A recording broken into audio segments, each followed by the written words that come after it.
The greater part of the Arabian is of bleached landscapes with vast arid deserts. But within this region there lies a land of autumn colors seen by few Western eyes. This is the land of the Yemen.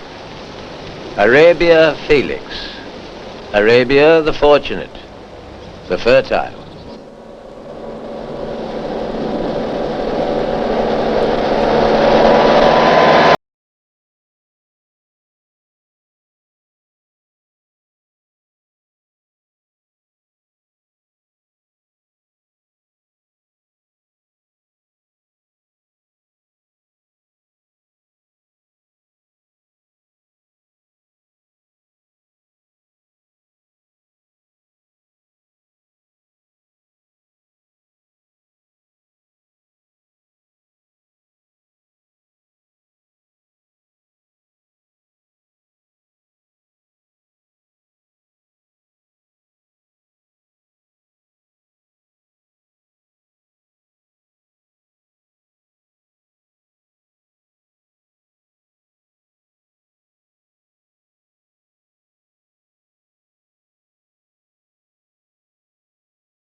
The city of صنعاء stands little changed from medieval times.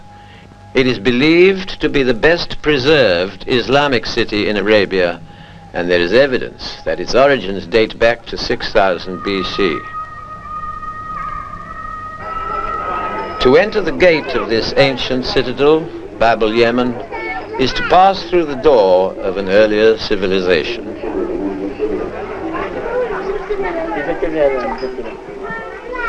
Here life bubbles as in a cauldron. Here a proud and colorful people throng together in riches and in poverty, in sickness and in health, in strange custom and in unyielding tradition. The market, or souk, is at the heart of Bab al-Yemen.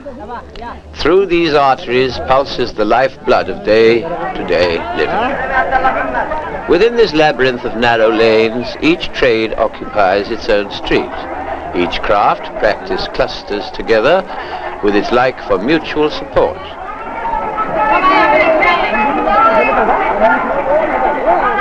Hundreds of small shops are set alongside each other within the walls like so many cupboards.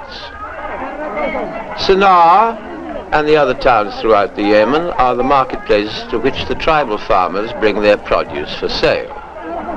Goods are carried into the souk by vehicle, by cart, camel, donkey, man or woman.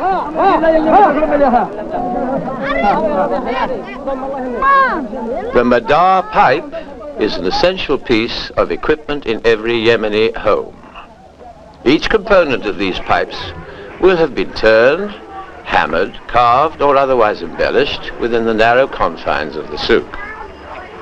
No bargain is struck in a hurry, and the sands of time run slowly. Every man arms himself, if not with a gun, then with the jambia dagger. It has no practical use but one, and that use is to be avoided. The handle will be of bone or horn or even sometimes wood. This, together with the blade and the scabbard, will have been wrought by the craftsman here in the souk. For a Yemeni it is no shame to demonstrate his excitement or his emotion. It is not at all unusual to see men treat or greet each other with great affection.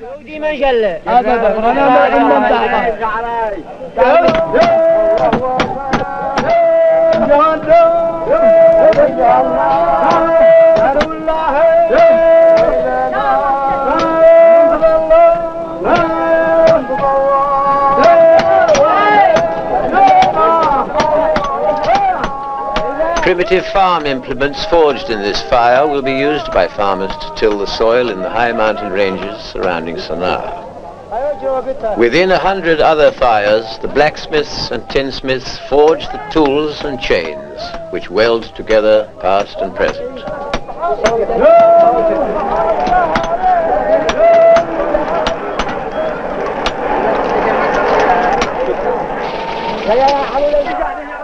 This indeed is a man's world in which Helen Fanning finds herself. Helen is a nutrition expert working with other workers from her native country of Ireland. Her work in the Yemen is organized by an international development agency with appropriate name of Concern. So many of the people around her have yet to understand the connection between diet and dysentery, between health and hygiene. For many months now, Helen has been working on a project. She has been preparing a poster campaign which will convey the elementary rules of baby care.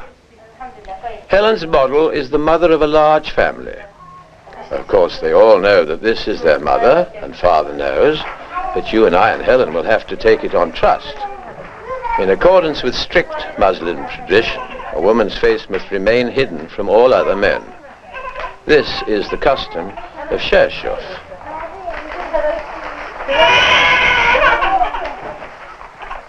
A simple story may be told with simple pictures. How to bath a baby, how to feed a baby, how to keep a baby clean and healthy. In a country where the transition from childhood to adult is but a few brief years, where the minimum age for a girl to marry is 9, it is good that they too should understand this story. The posters will be seen and understood in clinics and health centers throughout the Yemen. One of Helen's fellow workers, nursing sister Margaret Moriarty, now explains the program to a group of student doctors. جيدا في ماء ساخن قبل كل رضاعة وإذا أصبحت القارورة. It is some reassurance to Helen to know that the Arabic captions of her posters are both legible and understood. المرض لطفلك. مراد إيش فيه؟ إذا في The custom of Shershuf, or the veiling of all women, is a major factor in the lifestyle of these people. It is not possible for the Westerner to appreciate the very deep convictions which preserve such a tradition. Terry McHugh and Moira O'Sullivan are two others of Concern's development team, and they discuss this delicate subject with some of their students. Terry asks, do you like to wear Shershuf? We must learn and educate ourselves and our children. I think it's better without the Shershuf. Shershuf is an expression of darkness. Do you think that this will ever change? Maybe one day we'll get rid of the Shershuf, but we'll never wear trousers. Always we'll have the veil of Islam. The hair, my 2 hands, and the legs to be hidden.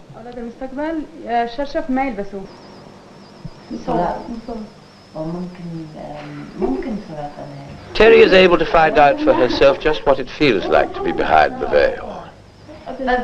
إذا ممكن تتكلم شوية كيف تفكري من شان.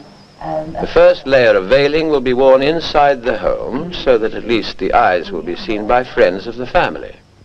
أيوة. كيف تفكري؟ Eyes can sometimes be revealing, perhaps too revealing. So whenever outside the house, a second veil is drawn to obscure the entire face. In common with women the world over, the art of makeup is an essential part of their toilet. As might be expected in such circumstances, there is an air of mystery, and the elaboration of this art includes both the hands and the feet. These are decorated in a highly ornate fashion, using henna. Traditionally, makeup is only worn by married women, who are, after all, the only women likely to be seen by a man, their husband. Facial makeup is also elaborate, and they use a great deal of perfume. The full treatment we see here is most likely to be applied on those special occasions, such as weddings.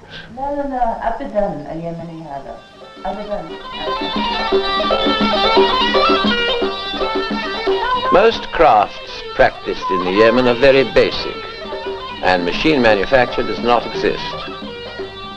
It is possible to see craftsmen working with their hands in 1,000 different ways. Workers in the building trade, like masons and these window makers, are higher in the social scale of craft practices.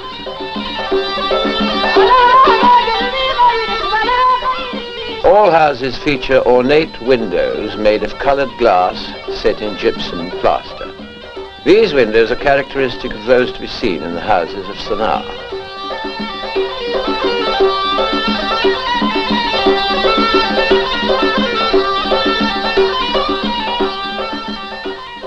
Several times each day, the call to prayer echoes from every minaret throughout towns and cities.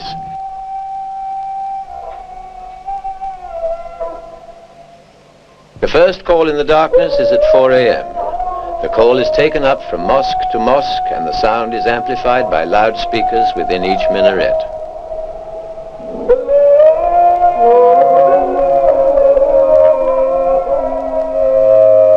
On Friday, which is the Sabbath, every Muslim answers.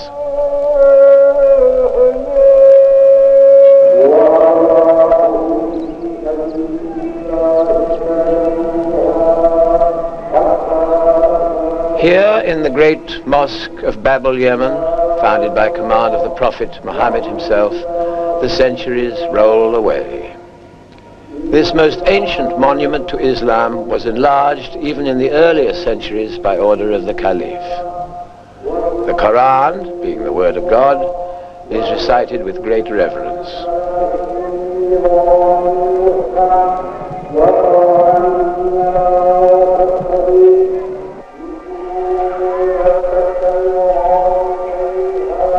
From more than 1,000 mosques in صنعاء, the people spill over into the streets as though acting out some Bible epic under the direction of Cecil B. DeMille. Today, Friday, the clamour will reach a crescendo to which all will feel obliged to contribute.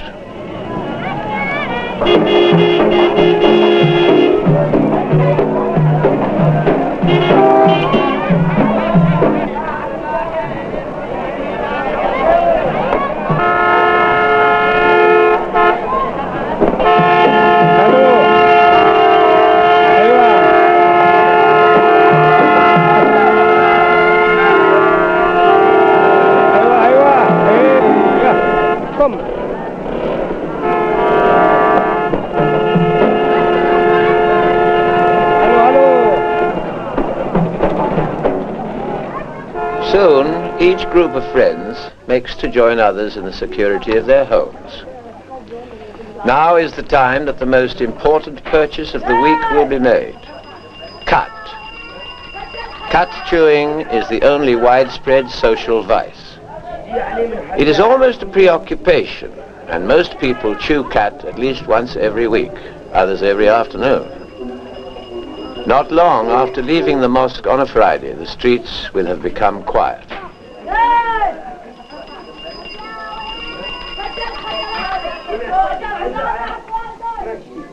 Every Yemeni man and many of the women indulge in the strange leisure pursuit of chewing the cat. In the upper room, known as the mufraj, a man and his friends gather to chew the hours away. The women, of course, are with their friends in their own quarters. The cat leaf is chewed, not swallowed, and it is only the small inner leaves of the plant which are selected. The drug is believed to have its effect through the optic nerve, which is readily stimulated at regular chewing sessions.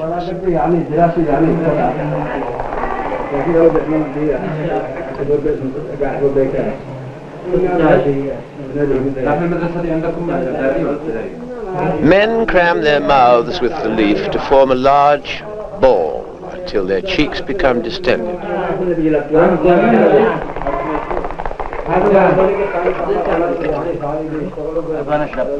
They drink water to increase the flow of juice. The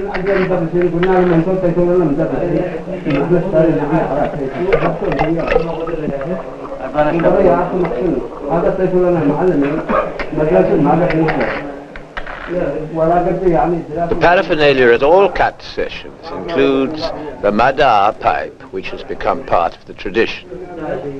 The rough leaf of tobacco is fired by small pieces of charcoal, and the smoke is drawn to the mouthpiece through water in the base of the pipe. This gives a distinct bubbling sound as each smoker inhales.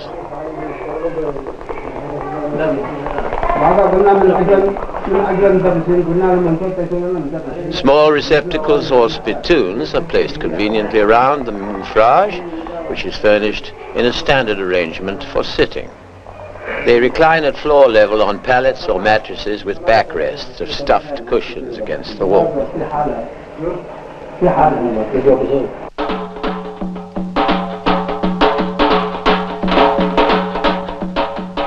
The development of roads and communications in such terrain is a formidable task. The Chinese, the Russians and the Germans have each contributed to the engineering of roads connecting the capital city of صنعاء with the other main cities of Taiz and Al-Hadida. In most areas, rocky tracks are the only means of access. The planning and building of such roads involves a great deal of time and not a little patience.